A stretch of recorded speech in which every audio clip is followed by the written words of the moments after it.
pessoas dizem que é impossível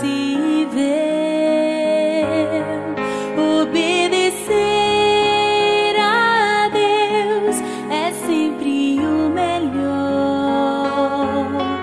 pois Ele é fiel e cumpre o que diz. Obedecer a Deus é sempre o melhor,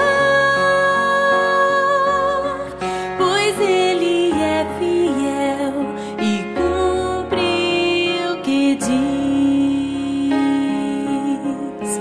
Eu vou obedecer,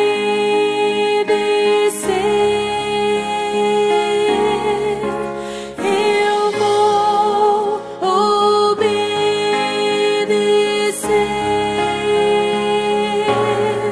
Obedecer a Deus é sempre o melhor, pois Ele é fiel e cumpre o que diz.